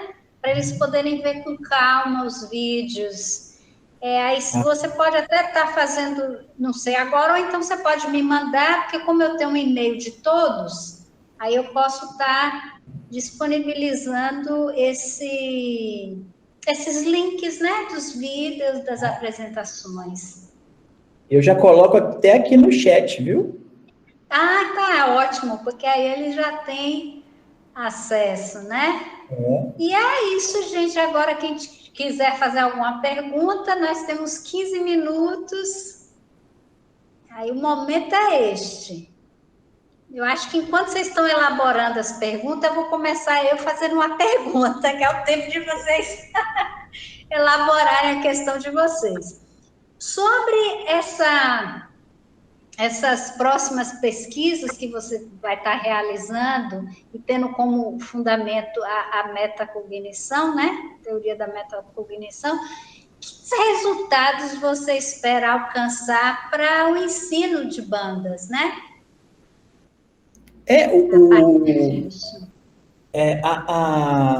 A metacognição a gente já está bem adiantado, viu, Simone? Então, já temos vários estudantes, né?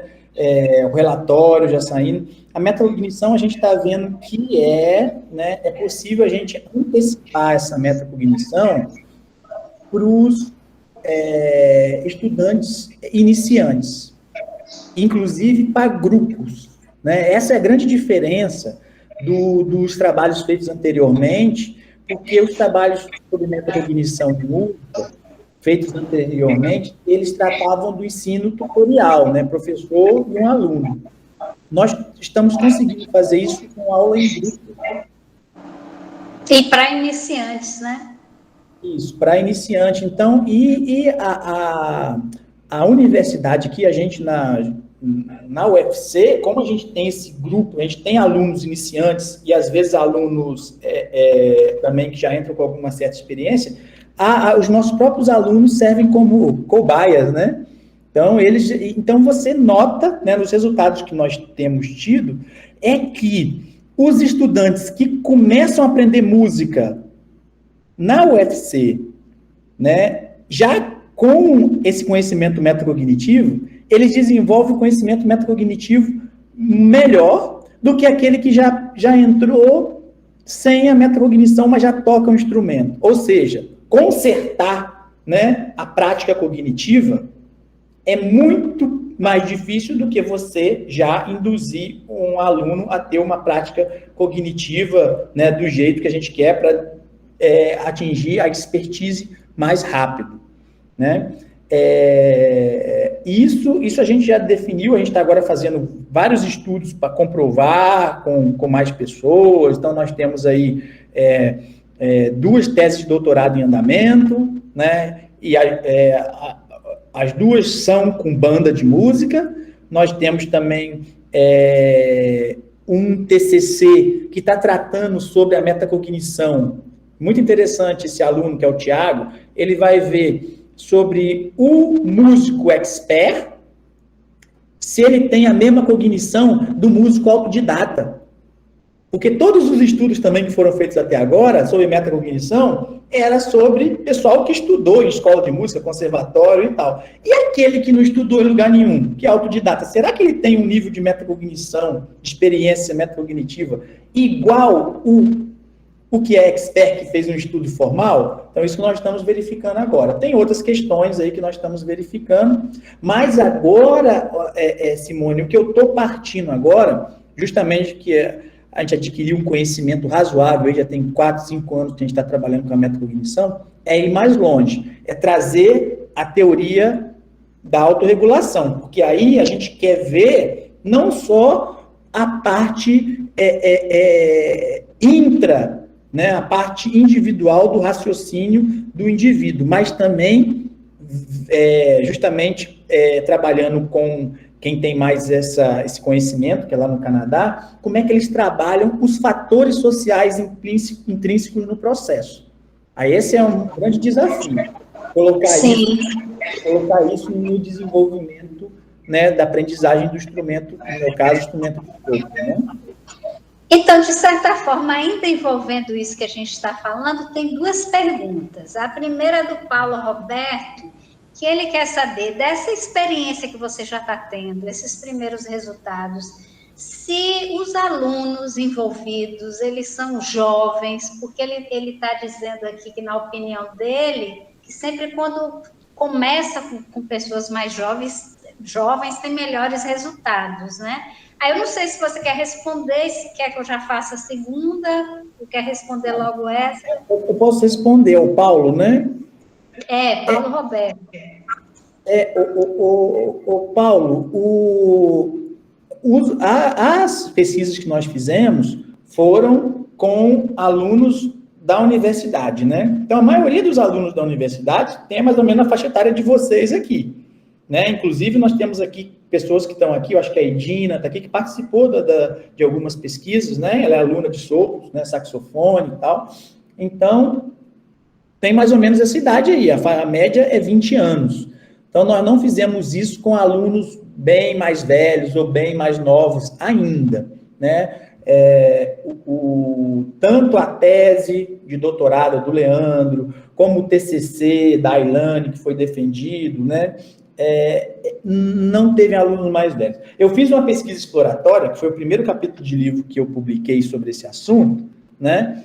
Aí sim, tinha pessoas de faixa etária mais alta, mas foi um estudo exploratório, né? Só para verificar esse estudo exploratório, justamente a gente confrontou, a gente não concorda com o resultado obtido pela professora Susan Hallam, que ela disse que todo mundo que aprende, vai ficando mais velho, tem um nível de experiência metacognitiva mais avançada do que os novatos, né? Isso não aconteceu aqui, não. Nos músicos de banda. Não aconteceu. Por quê? a gente não conseguiu ver o resultado ainda, né? Mas a nossa hipótese é que porque justamente eles começaram sem treinar essas habilidades metacognitivas, eles são muito amarrados para colocarem essas em práticas. Então, isso aconteceu com o pessoal da banda inteira, que todo mundo já tocava, já era músico. Por isso que nós estamos depois fazendo agora esses testes com pessoas que aprenderam na universidade, né, já com metacognição, e gente que já veio como músico. Aí nós estamos começando a verificar esses resultados, que isso procede. Quem começa a aprender já com a metacognição se desenvolve mais do que quem já aprendeu de uma maneira sem usar a metacognição e depois tem que colocar isso em prática, é mais difícil. Então, agora o Charles, ele está perguntando se a metacognição seria, no caso de desenvolver o ensino nas bandas em que a teoria andasse junto com a prática.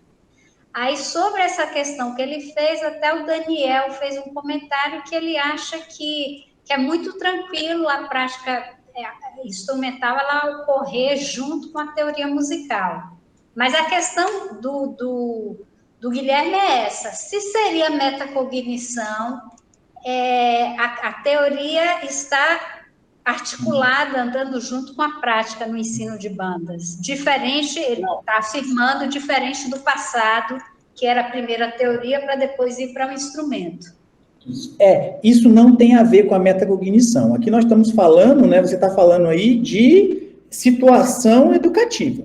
Né? Eu posso fazer um ensino tutorial, eu posso ensinar só teoria, eu posso fazer um ensino coletivo, que eu junto as duas coisas, né? Isso são métodos de ensino.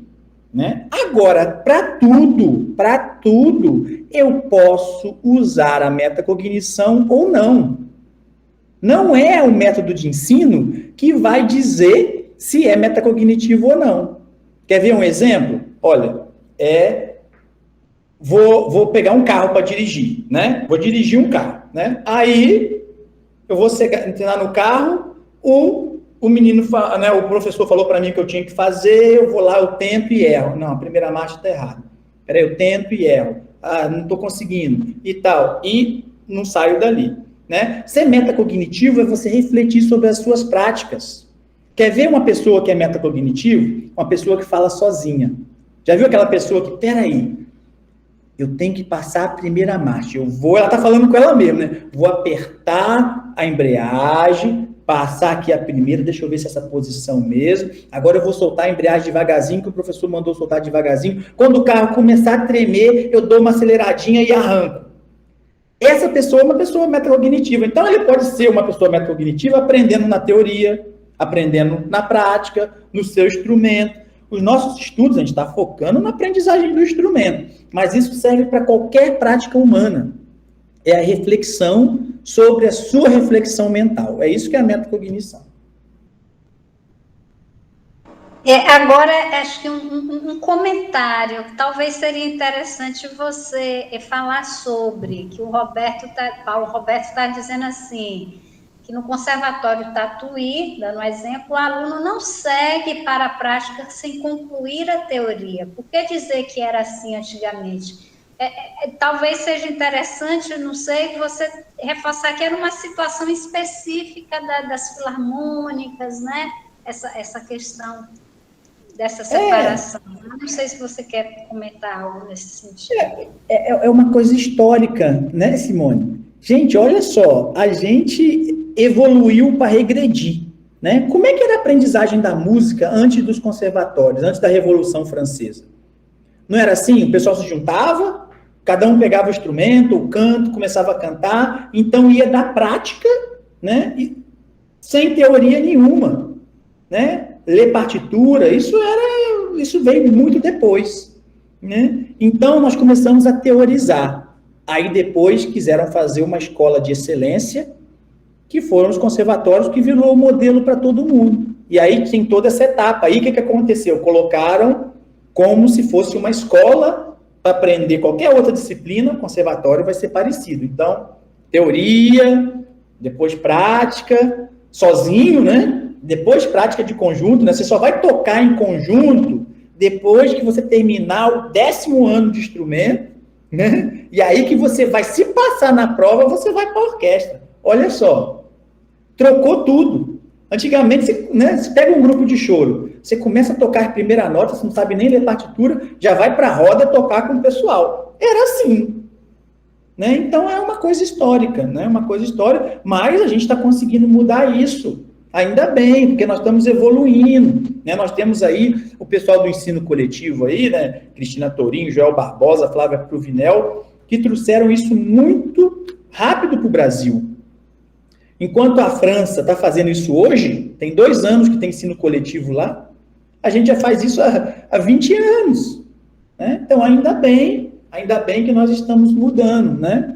Mas não é que uma coisa é ruim e a outra é boa, né? Também eu não gosto de fazer isso, né, Simone? Porque todos nós que fizemos conservatório, estudamos em escolas formais, a gente teve muito bom proveito, né? Aprendemos muito, né? Tivemos professores excelentes. Então, né, eu uso, por exemplo, muito da prática tutorial nas minhas aulas.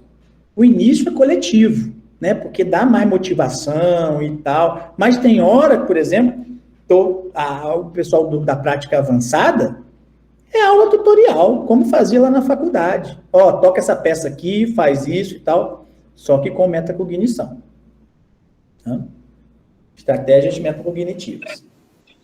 E pegando um gancho no que você está falando também, como muitas coisas estão sendo refletidas, mudadas, né? A gente absorvendo nem tantas novas práticas assim, mas refletindo mais, né, sobre as práticas. É bom também, até no comentário do Paulo, que às vezes também hoje, também não significa que toda escola que tenha o nome de conservatório, ela ainda desenvolve essa prática, né? Porque justamente hoje em dia é meio que natural, as pessoas estão repensando, né? Muitas coisas estão modificando de acordo ao contexto, né? Exatamente, né? O conservatório hoje virou o nome, né, das instituições, né? Então, não quer dizer nada, né? Vamos... acho que Francisco quer fazer uma pergunta, porque ele levantou a mão. Tá me ouvindo bem? Sim. Pronto. Porque assim, acho que como você deve saber, o curso de música da UFES, até pouco tempo, ele tinha a prova de habilidades específicas, né? Até você comentou que na Universidade de Sobral também tinha essa prova, que até uma moça, ela procurou a banda, não tinha... Não. Na UFC nunca teve. Ela fez na estadual. Na estadual tem até hoje. Mas aqui na UFC, o curso já nasceu sem teste de aptidão. Sem teste de aptidão. E aí, nós somos... no caso, acho que aqui não tem ninguém da minha turma. Eu sou do 7º semestre. Eu sou da primeira turma sem a prova das habilidades específicas. E havia uma discussão em meu curso sobre essa retirada ou não. De um lado, havia quem fosse contra com o seguinte argumento, no caso, contra a retirada. Assim, porque é necessário chegar ao curso com conhecimento prévio, porque senão você vai acabar atrasando o andamento, então você vai ter mais dificuldade durante o curso.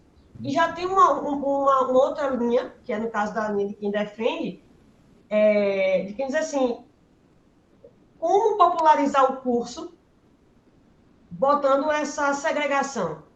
Porque, por exemplo, eu sou da primeira turma da prova, né, no caso da primeira turma sem a prova, e eu percebi que depois de mim, a cara do curso mudou. O curso passou a ser mais diversificado, ver pessoas de outros ritmos musicais, de outros estados, de outras experiências. Claro, na minha turma entrou pianista, entrou flautista, entrou gente com conhecimento prévio, mas também entrou gente sem nenhum conhecimento. Entrou pessoas no curso que não tinha nenhum conhecimento, que hoje eu acho que até tem mais conhecimento do que eu, que já entrei com uma base. O que você acha que quando a gente retira essa prova, a gente, no caso, você é da linha No caso, como eu vou elaborar minha pergunta? No caso do ano básico, o que você acha? Que tirar essa prova, ela baixa o nível ou ela traz mais para o público esse curso? Traz mais para a população em geral? Acho que é isso, eu não consigo elaborar bem a pergunta. Não, entendi. Boa pergunta, boa pergunta. É polêmico, né? É polêmico. Olha só, Francisco, realmente, é claro que vai baixar o nível, né? Se você entra com alguém que já tem uma experiência, claro que o nível vai ser maior, né? É como agora, se eu acho que eu sou de acordo ou não, claro que eu não sou de acordo. Na faculdade de medicina, eles entram enfermeiros? Não. Na faculdade de engenharia, eles entram matemáticos? Também não. Então, por que na música nós temos que entrar sabendo? Né? Então, agora, o meu desejo, agora, se você fosse me perguntar, Marco, o que você quer? O meu sonho, Francisco, é que realmente tivesse teste de aptidão, sim, para justamente já entrar num nível maior, né? Aí a gente ia se desenvolver muito mais. Mas somente quando tiverem escolas de músicas gratuitas que atendam todo mundo, no Brasil inteiro. Aí sim, aí você tem a oportunidade, seus pais vão ter a oportunidade de colocar numa escola de música, com instrumento, gratuito, com bons professores. Aí sim, se é uma coisa geral, ia ser como se fosse o Enem hoje. Né? Hoje todo mundo faz prova de português, matemática e tal. Por quê? Porque tem a escola pública que fornece isso para toda a população. Então, você pode fazer uma prova de português e matemática para entrar. Se tivesse música também nesses mesmos moldes para toda a população, aí talvez justificaria um teste de aptidão. Né? Então, esse problema, o que eu acho que esse problema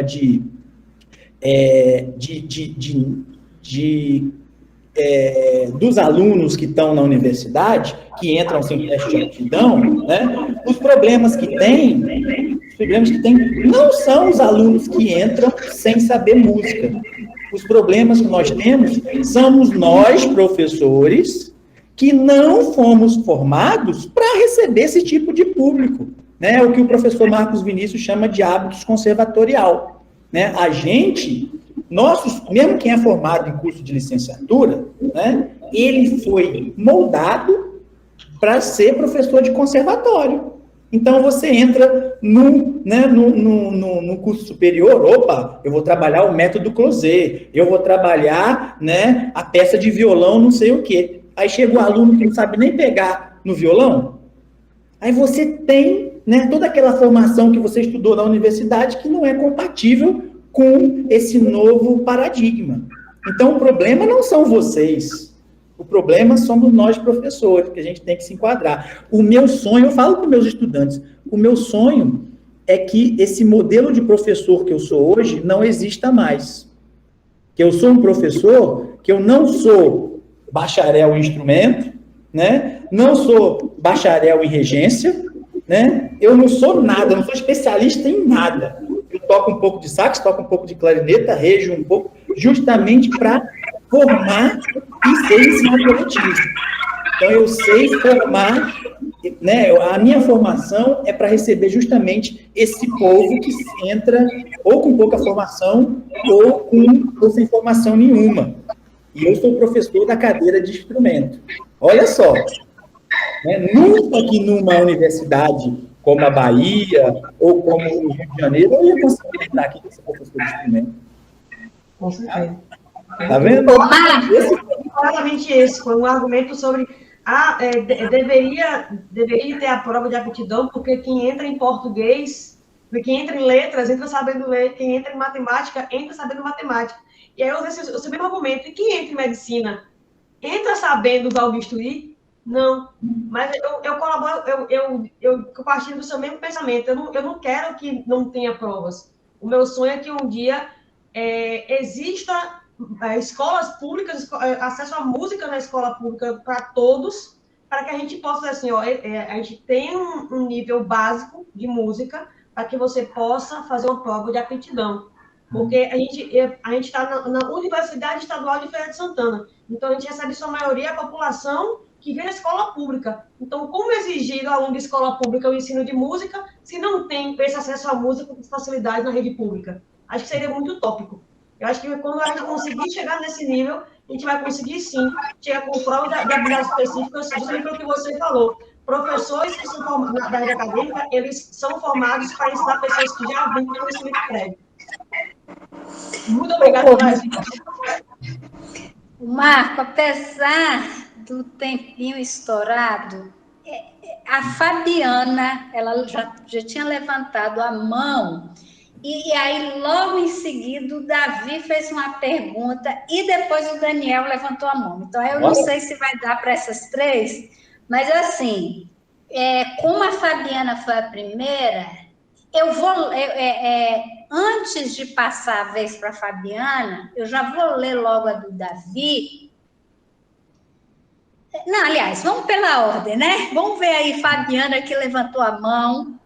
Você quer fazer uma pergunta? E aí eu vou pedir para quem for fazer agora a pergunta, para tentar ser um pouquinho mais breve, né? Para ver se a gente, para não extrapolar tanto o nosso horário. Não sei se ela estava com a mão levantada por engano, que agora já não está mais com a mão levantada. Fabiana, está por aí? Tô aqui, sim. Estão me ouvindo? Tá. Eu abaixei a mão quando... Então, mestre, primeiro, parabéns pela sua palestra, viu? Nossa, gostei muito do conteúdo. E pegando aí um gancho, tanto no que foi dito, quanto no que o Francisco falou também, eu queria saber se durante a sua experiência você se deparou ou mesmo realizou algum tipo de pesquisa que envolvessem adultos não músicos. Porque eu vejo muito isso, muita pesquisa sobre a questão do aprendizado da criança, mas se fala pouco sobre aquele adulto que não teve a oportunidade de estudar música, e ele mesmo se sente assim, que ele perdeu a curva do aprendizado, ele não quer mais se dedicar para aquilo, porque ele não se sente capaz. E eu queria saber se tem alguma opinião a respeito, ou se já viu algum estudo sobre isso, por favor. Obrigada, mestre. Ô, Fabiana, boa pergunta, viu? Realmente, aqui a gente não trabalha, né, com adulto, é difícil, né? É uma pena. Lá meus colegas no Canadá, eles trabalham, né? Nós temos eles têm, né, lá na Universidade de Laval, a Universidade Aberta, que recebe, né, pessoas que já não estão mais na idade escolar, de fazer faculdade, já se aposentaram e estão voltando. Lá eles têm uma experiência maravilhosa, montaram uma banda só com o pessoal pessoal aposentado, né? Então eu participei, o Leandro Serafim, que foi meu doutorando, participou como professor desse projeto lá. Então os alunos da faculdade são professores dessas pessoas. Um projeto maravilhoso, e eles têm resultado de pesquisa sobre isso, né? Eu vou passar, depois você entra em contato comigo, por favor, que eu te passo o nome da professora, e você vai buscar os artigos deles, né? E esse projeto que eu vou fazer lá na Universidade de Montreal, aí está previsto, sim, né? A gente vai fazer um modelo, eu vou trabalhar com uma criança e um adulto, né? Os dois que não tiveram aula de músicas formais, né? Então, a gente vai trabalhar, né, ou 2 ou 4, mas sempre assim, 2 adultos e 2 crianças, né? Clarineta e saxofone, justamente porque eu quero observar também esse desenvolvimento autorregulado de adultos, né, que já saíram dessa faixa etária de universitária ou escolar, né? Perfeito, muito obrigada. Então, agora do Davi, ele diz assim: a maioria dos músicos de sopro são oriundos das bandas de música. Como melhorar a performance desses músicos e como ampliar o mercado de trabalho para estes, uma vez que as bandas militares, estaduais e municipais são cada vez mais reduzidas, se não extintas? Boa pergunta. Quem é Daniel, Daniel? Davi. Davi. Ô, Davi, boa pergunta. Agora eu não sei responder, né? porque não é essa parte de trabalho não é a minha pesquisa, né? Eu sou, inclusive, né? Muita gente não gosta quando eu falo isso, inclusive eu sou contra as bandas municipais profissionais. Eu acho que a banda não é para ser profissional, a banda é para ser justamente um lugar que receba todo mundo, que a pessoa vá porque quer, não porque tem um salário, né? E se ela quiser continuar a estudar, é porque ela quer, né? Então, as pessoas às vezes fazem um concurso e se acomodam. Eu sou músico da banda, recebo o meu salário lá e pronto, né? Então, eu sou contra isso. Sobre a profissionalização, isso aí é um problema, né, econômico, né, do país. É muito triste ver as bandas sendo as bandas profissionais, que eu digo. Aí, banda profissional é uma outra coisa. Banda profissional, para mim, é aquela banda que são músicos profissionais, que têm um salário e que não estão né, elas não são essas instituições que são, às vezes, escola de música. Banda profissional é aquela banda que pega o músico profissional, eles têm salário como uma orquestra, aí é diferente. Essas estão acabando, como a gente viu a Banda Sinfônica de São Paulo acabar, a gente está vendo os quadros, né, das Forças Armadas, das bandas militares também acabar. Isso é um problema, né, muito amplo, eu não sei como resolver. Né? Eu sugiro, né, que para os nossos alunos aqui, o que a gente faz? Vá ser mestre de banda, porque aí, normalmente, o único que é remunerado nessas bandas civis é o maestro, né? Ontem mesmo fiquei muito feliz que um aluno meu me ligou, professor, a cidade aqui, a cidadezinha aqui recebeu um kit banda, me chamaram para começar uma banda de música aqui, vou ter um salário, vou ser mestre de banda. Então, eu acho que é isso. Eu acho que nessa parte que eu conheço, que são os acadêmicos de música, que querem enveredar por essa área, né, eles têm que ser empreendedores. Né? Eu acho que isso na música a gente tem que... Eu acho que todas as áreas, né, principalmente na música, nós temos que ser empreendedores. Né? Aquele músico de antigamente, que era ter o diploma e vai para uma orquestra, tem a vaga garantida porque é bacharel. Isso não funciona mais. Né? Hoje o músico tem que se autopromover, né? Tem que ser realmente uma pessoa empreendedora. Muitas vezes ele não vai ter o espaço dele, mas ele vai montar. Ele não vai ter um emprego, né, um concurso, mas ele vai montar o grupo dele. Né? E uma outra coisa que nós ainda estamos tendo, que seria, né, então vocês estão no curso de licenciatura, aproveitem, né, realmente virar professor, né, da rede pública. Né? Isso aí é um emprego ainda que é muito bom, que é estável, o salário é razoável, né? As condições de trabalho não são as ideais, mas é um emprego que eu recomendo também para os meus estudantes. E aí você monta a banda na escola. Vamos para a última. Desculpa, Francisco, Fabiana, Davi, que eu estou assim, aceleradinha, mas é a questão do tempo, né? Então, agora, a última questão é o Daniel, que levantou a mão. Boa tarde. Equalização aí. Pronto. Tá me ouvindo bem? Tá com o microfone ligado. Não é, Daniel. Pronto? Tá dando eco. Será que se você escrever é muito grande? Será que se você escrever no chat a questão? Peraí, eu vou escrever então.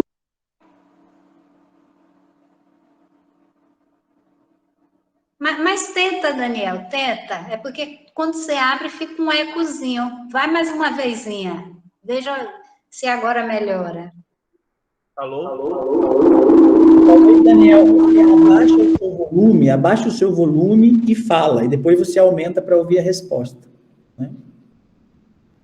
Pronto, eu abaixei o volume. Você consegue me ouvir bem? Dá um legal? Ótimo, excelente. Então, com relação à formação específica dos professores de filarmônica. A filarmônica é uma realidade ainda para os jovens na cidade, né? Eu nasci de filarmônica, cheguei tocando clarinete, hoje eu sou flautista, eu já fiz o curso de licenciatura em música da UF, já concluí, e eu estou na UFBA agora com o professor Lucas Rubato, no bacharel em flauta, né? Então, é com relação à formação específica. Por exemplo, quando eu fazia parte da Filarmônica, não tinha instrutor realmente, não tinha clarinetista mesmo, né? Então, geralmente, o mestre de banda, ele ensina todos os instrumentos. Então, eu não acho isso muito apropriado, né? Então, é com relação à formação específica. E até mesmo discutindo em algumas aulas com o Lucas, a cultura da flauta, ela ainda é muito fraca no Brasil, ela está começando a se desenvolver agora. Então, quem são os instrutores de flauta, né? E uma coisa que eu percebo também é que mesmo em instituições que abrem editais de professores específicos, não de prática de conjunto com instrumentos de sopro, isso tudo bem, o licenciado pode, né, cuidar disso, mas tem instituições que têm os instrumentos específicos e mesmo assim contratam professores generalistas, por exemplo, um saxofonista para dar aula de flauta, um clarinetista para dar aula de flauta, isso sendo que a instituição tem a área específica do instrumento, né? Mas é voltado para a filarmônica. Então, eu acho que essa cultura de aceitar o multi-instrumentista para dar a instrução para um instrumento específico é muito forte ainda. Então, não se respeita a formação mesmo, a titulação do bacharel, né? Sendo que tem disponível os profissionais. A gente faz as seleções e se depara com esse tipo de coisa, né? De dividir o lugar com professores generalistas. Então, eu acho que isso deveria ser repensado, né? E vem forte da cultura da filarmônica, né? O mestre de banda que ensina, o multi-instrumentista. Então, o que você acha disso?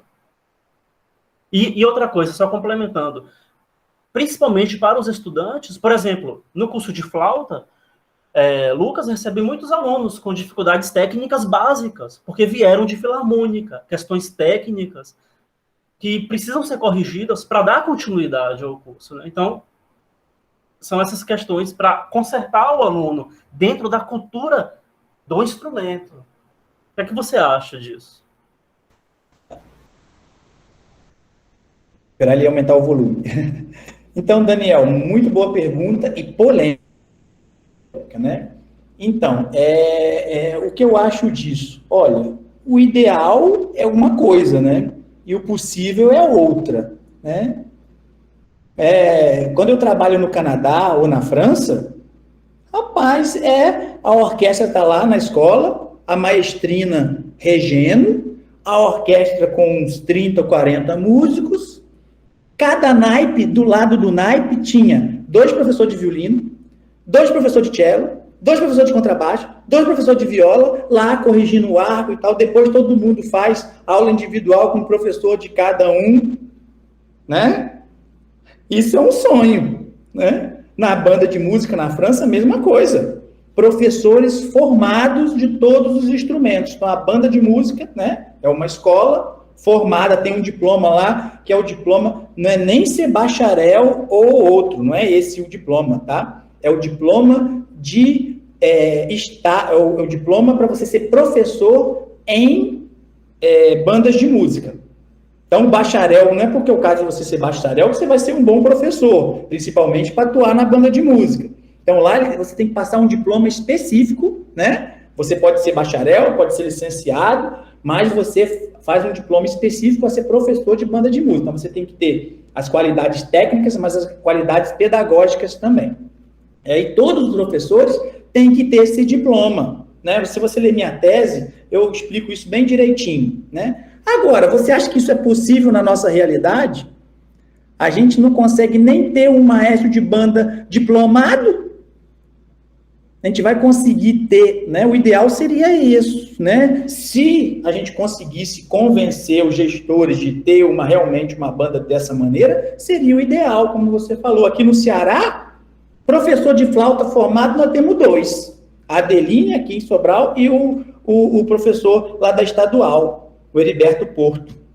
2 professores de flauta. Você vai nas bandas, quase não tem flauta. É raro, porque os maestros de banda não sabem ensinar flauta. E trompa de harmonia também. É muito raro, é uma pena. Só que não. Agora, eu prefiro ter um maestro de banda que ensine tudo do que não ter. Né? Então, a gente tem que lutar para ter profissionais capacitados. Então, eu acho que antes, pelo menos aqui na região, antes de se ter vários professores bacharéis ou de instrumento na banda, precisa ter um maestro formado, mesmo que seja multi-instrumentista. Porque ele vai ter o quê? As qualidades, né? Principalmente um licenciado, se possível, aqui na UFC. Porque nós temos aqui a formação que ele pode optar por instrumentos de sopro. Então, ele vai ter a formação de banda. O que é a formação de banda? É saber trabalhar com método de ensino coletivo de banda, né? É saber poder aprender a iniciação de cada instrumento. Ele não vai ser instrumentista em tudo, mas ele vai poder ensinar os primeiros passos da flauta. Aí, imagina, olha só, você tá com colegas aí que chegaram cheios de defeitos, né? Mas que entraram na universidade porque teve alguém que foi capaz de ensinar a flauta com o mesmo cheio de defeito. Senão, nem ele estaria. Foi o que aconteceu comigo. Né? Eu também pensava como você, Daniel. Eu criticava a banda. Se você olha o meu primeiro trabalho, segundo, eu estou criticando a banda. E hoje, eu não critico mais. Ao contrário. Porque se eu não tivesse tido essa formação, mesmo que embocadura errada, técnica errada, que eu cheguei no Rio, né? Os professores tiveram que me ensinar tudo do zero. Se eu não tivesse tido essa oportunidade de aprender o instrumento e ter o gosto da música, eu não estaria lá. Então, é isso. Eu acho que você está certo, mas isso é uma posição ideal que a gente tem que batalhar. Essa é a ideal. Mas vamos, né, tentar melhorar o que a gente já tem e tentar, sim, chegar nessa posição que você sugere aí. Né? Vários professores, de todos os naipes, vamos lutar por isso. Mas enquanto a gente não chega nisso, vamos tentar melhorar o aprendizado do mestre banda, vamos tentar melhorar o aprendizado dos monitores. Imagina só, nós não temos bacharéis, mas nós temos alunos da UFPA do bacharel dando aula lá como monitores. É isso que acontece, e é isso que era para acontecer na banda, como aconteceu com a minha banda.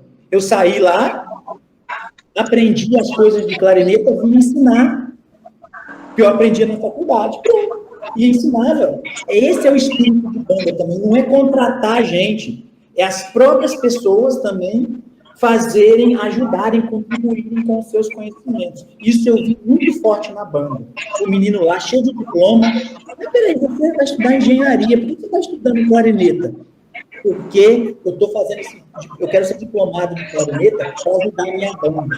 Olha só, eu acho que isso é o sentimento dessas bandas filarmônicas, tem que ter por aí também, né? Então é isso. Espero que eu tenha respondido, né? Mas eu estou de acordo contigo, tá? Só estou ponderando. Eu acho que a gente fecha essa manhã muito inspirado com essa última fala sua, né? Da importância dessa questão da formação inicial, mas também da formação continuada. E que muitos que estão aqui têm esse objetivo e que, mesmo às vezes não tendo uma formação específica, tem que correr atrás, né? Tendo essa consciência da importância da formação continuada. Então, assim, foi maravilhosa esse momento com você, conosco aqui, a sua disponibilidade de tempo. A gente agradece demais.